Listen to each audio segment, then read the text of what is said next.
Hello again, welcome back to our video series as we walk through our Knowing Jesus material, this evangelistic material that we want to help put into your hands as members of Hy-Vee Church to better equip you and help you be confident as you walk through a gospel presentation with people that you know, people that you love, and that you want to see come to faith in Christ. This is going to be walking into section number 2, which gets us to the second key truth that we're going to be unpacking through Knowing Jesus, which is that he died on the cross. So Pastor Terry, thanks again for joining us here, and walk us through getting into session 2. As you've met with someone already, you've been able to begin this relationship, you've talked about the identity of Jesus as Son of God.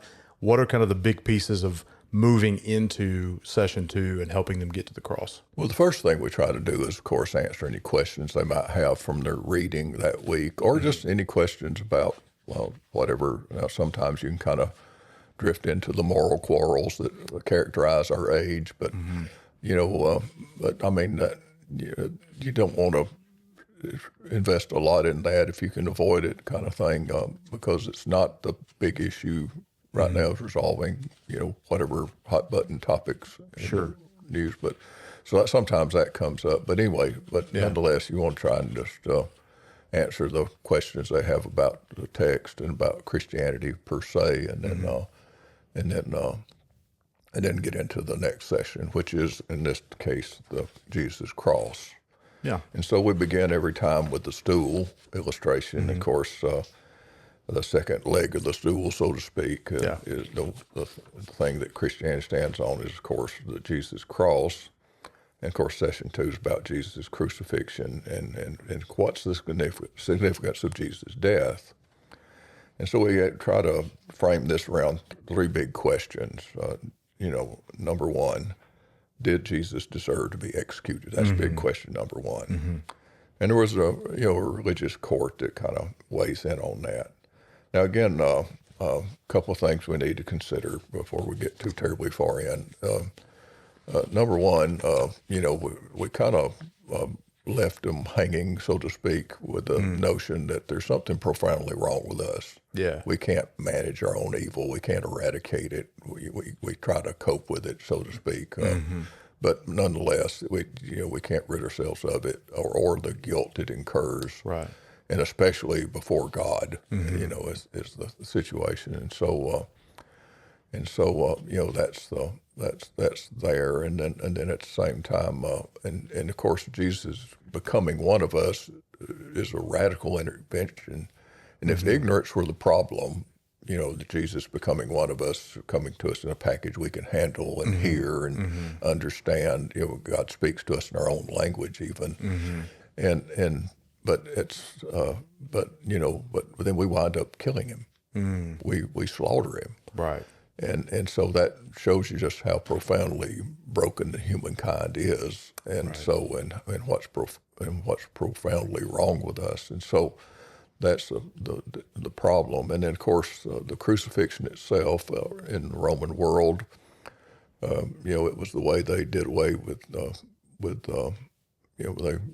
it was their instrument of execution for the captive populations of the Roman Empire, not the Roman citizens themselves, but for people like the Jews of Jesus' day.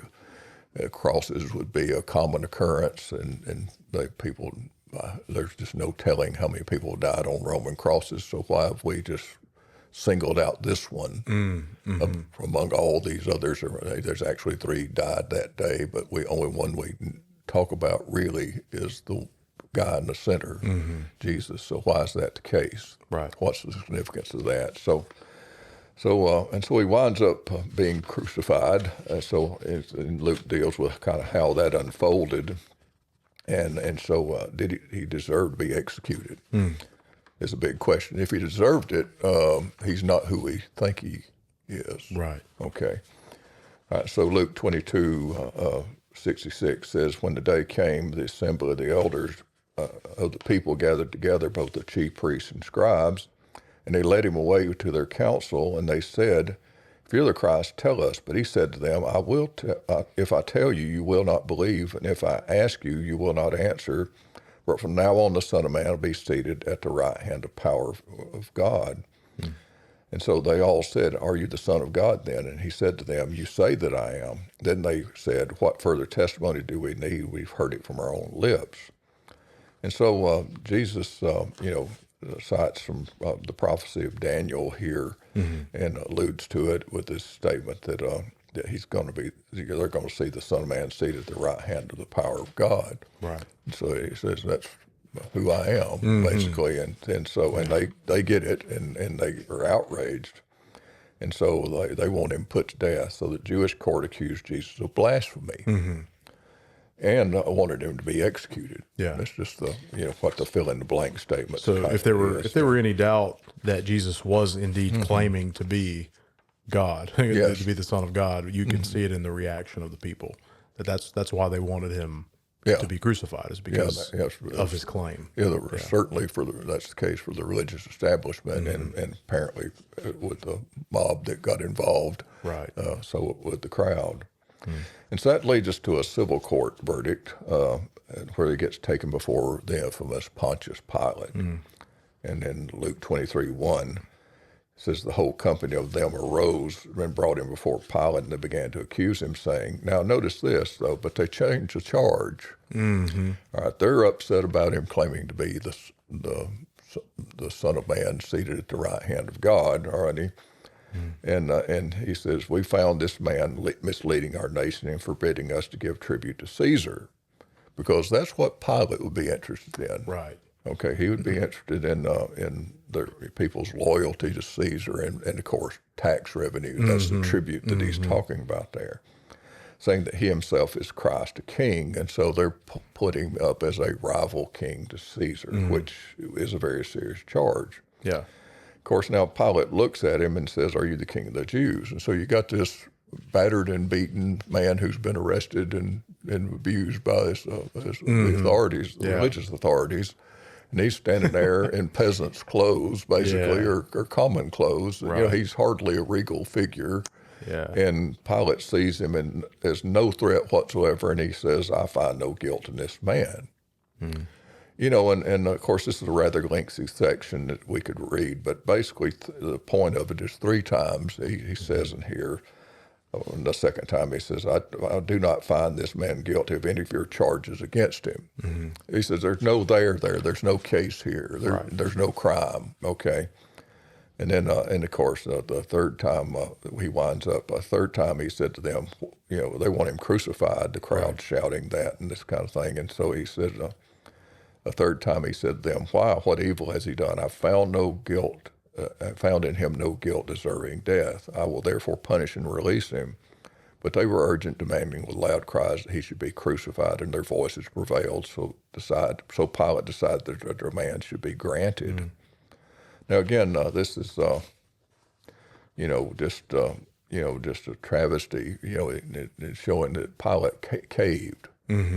And Luke 13, there's that's referred to. It's not really talked about much, but it's referred to where early in Pilate's administration, I don't know if he had to, but he entered into the temple and put down a little rebellion with Jewish blood, and the shedding of blood in the temple is just an atrocity of the worst sort for a variety of reasons.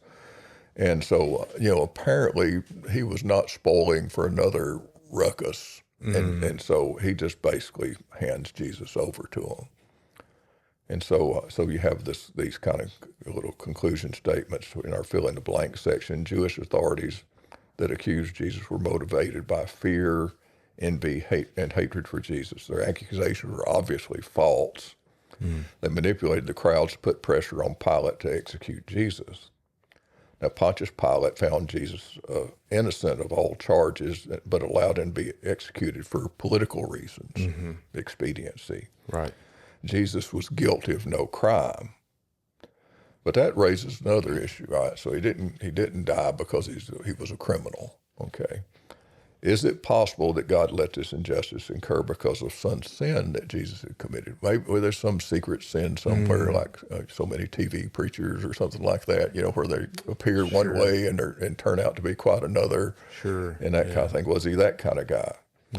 Well, not only did the religious court render a verdict and the civil court render a verdict, but God renders a verdict. There's a divine verdict. Mm-hmm. So since you got such a wonderful, dulcet voice there, why don't you read Luke 3, 1 through 22? We've seen this before. Yeah, Luke 3, 21. Now, when all the people were baptized, and Jesus also had been baptized and was praying, the heavens were opened, and the Holy Spirit descended on him in the bodily form like a dove.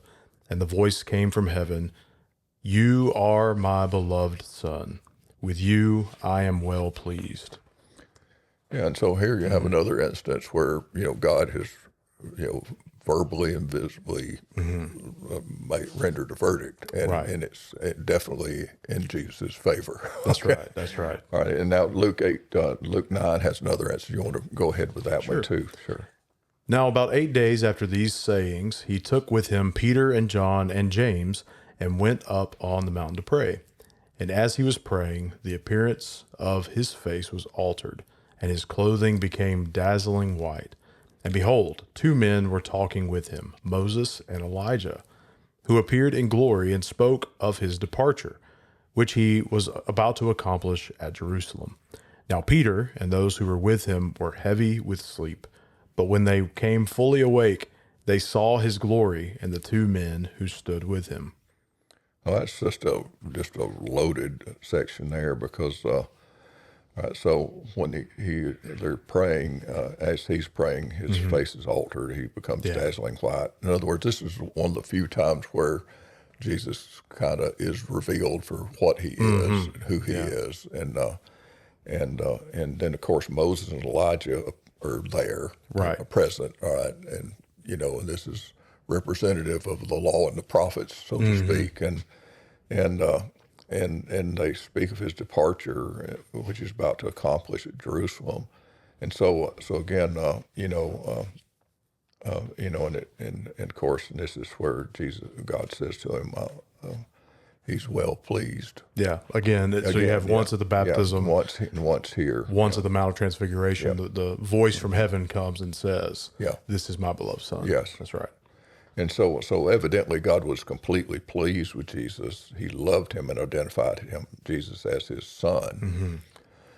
And so we must conclude that Jesus' death was not the result of any crime or sin that he had committed. The Bible teaches that Jesus was absolutely innocent before God and never sinned. Yeah. Or absolutely obedient to God. I'm sorry. And never sinned. I messed up my own thing here. Yeah, that's all right.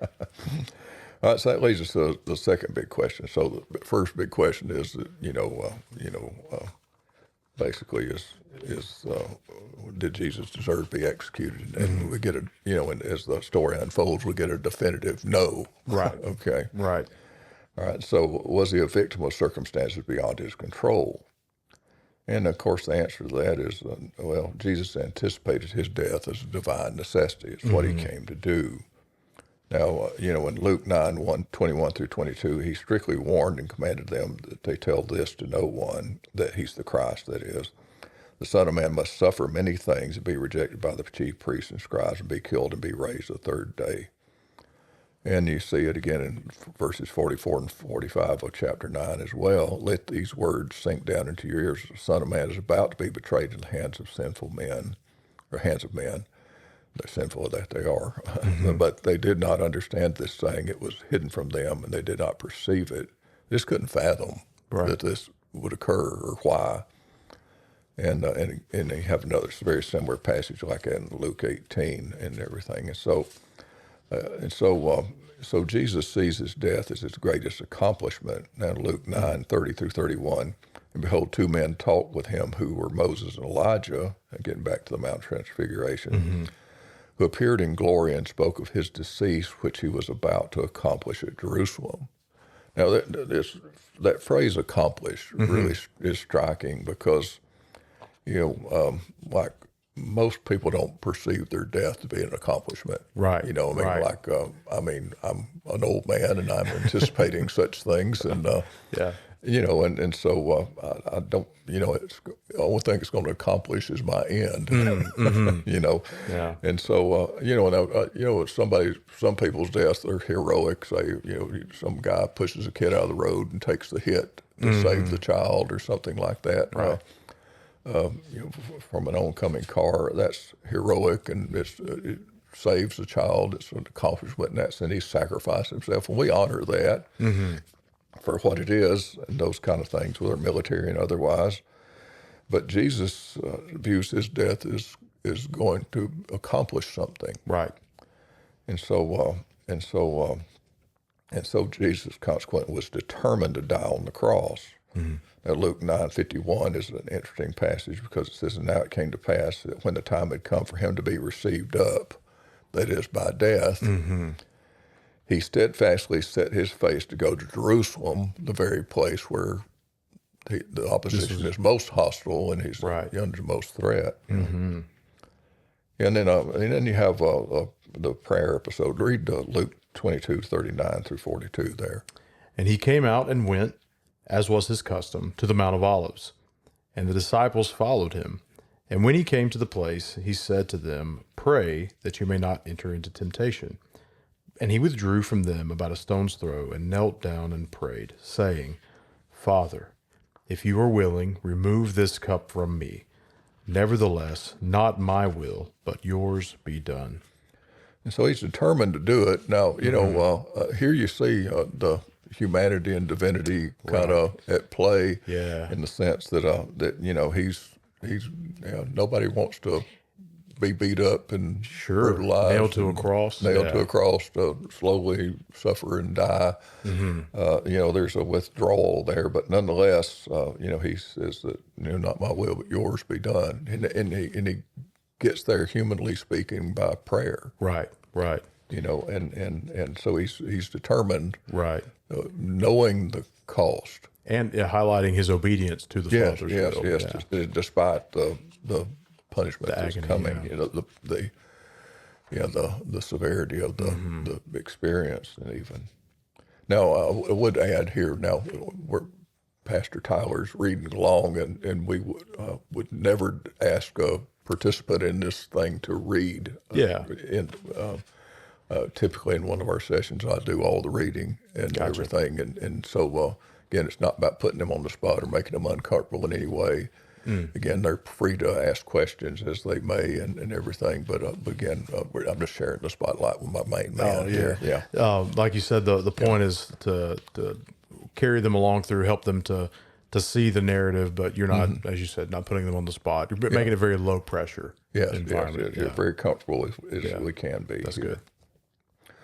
All right, so so the big question, the final big question, is what is the purpose of Jesus' death? And of course, we see it in the cross episode here, and so he's Luke 23:32. Two others who were criminals were led away to be put to death with him, and when they came to the place called the Skull, there they crucified him and the criminals, one on his right, one on his left. And Jesus said, "Father, forgive them; they do not know what they do." And they cast lots to divide his garments, and the people stood by watching, and the rulers scoffed at him, saying, "He saved others, let him save himself, if he's the Christ of God, his chosen one."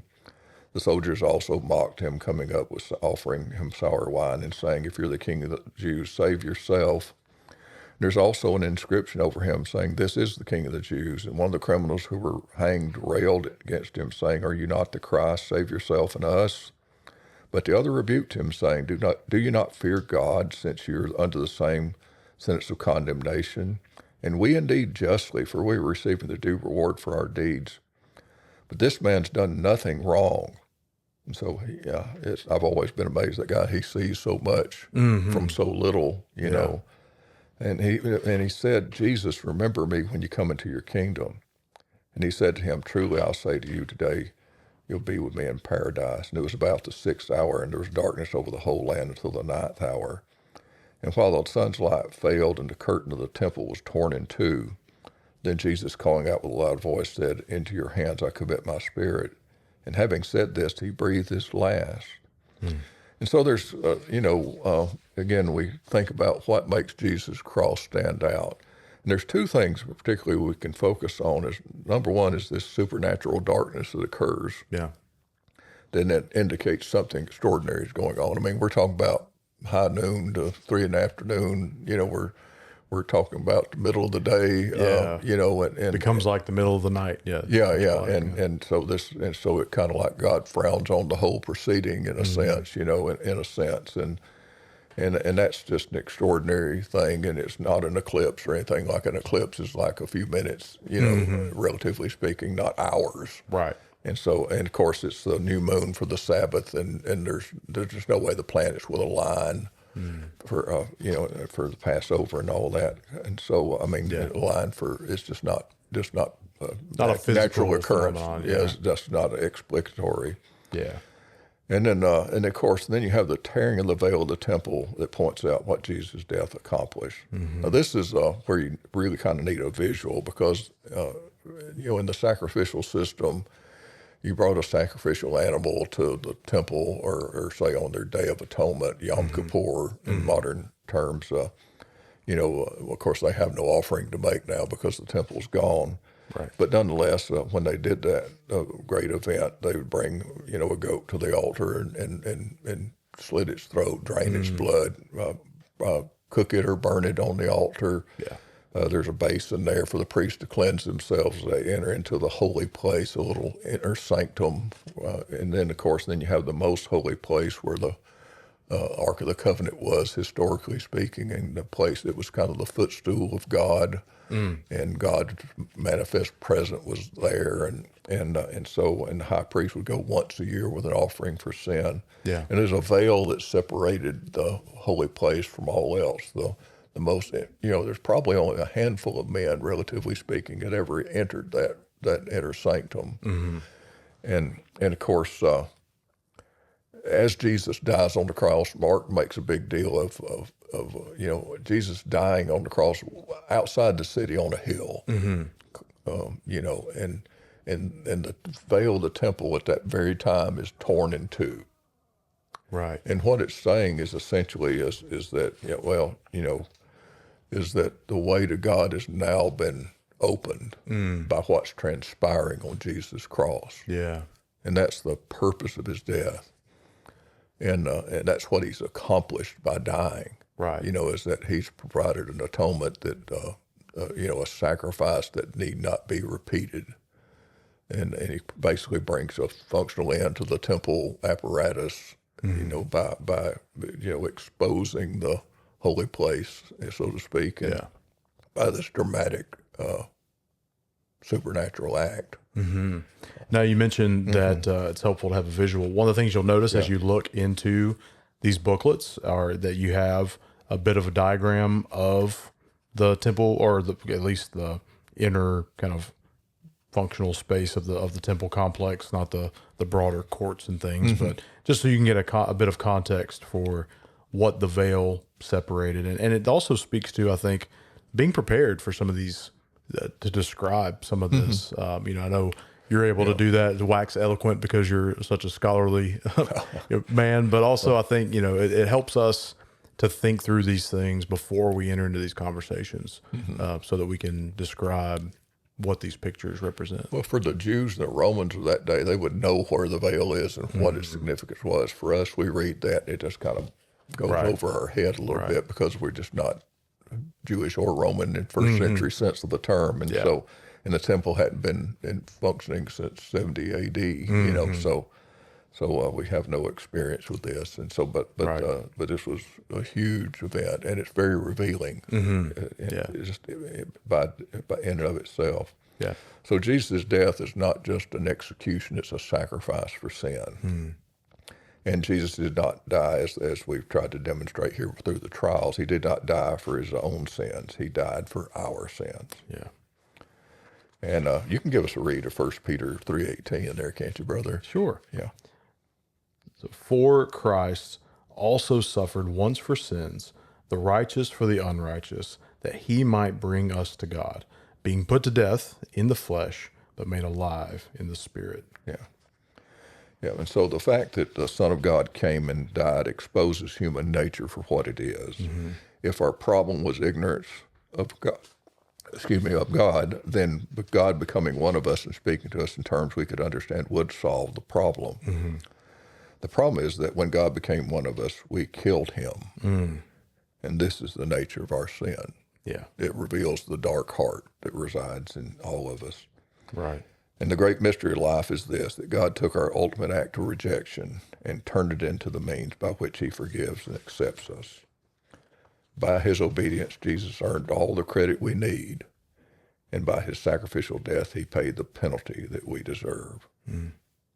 Wonderful. And those final kind of statements there are a part of the workbook as well, so they can see those summary conclusion statements. Yes. I think it's worth noting again that what we're aiming at here is helping the person that we're interacting with who may or may not be familiar with these stories see the significance and kind of ask these big questions along the way of, okay, maybe they've heard Jesus died, and maybe they've thought about it as, okay, well, he's, given us an example of great love, or he's, gone and done some big show of display of his character, or these kind of things. But I think people need to wrestle with, what did he actually accomplish? What is it that he did on our behalf?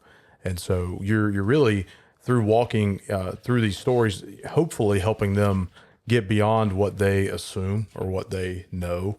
And these days, I know you've said many times that we can't assume that they know any of it. Yeah. So we're really doing the work of walking through, exposing them to the stories, but helping them connect the dots here of what actually was accomplished. Yeah. That's So, well, summary. Yeah. So that's kind of got us through section 2 of Knowing Jesus, the cross. We are looking forward to, as we get into session 3, looking at that Jesus didn't stay dead, or he didn't just enter a tomb, but he, in fact, is risen from the grave. So join us in the next session as we walk through that great reality in session 3.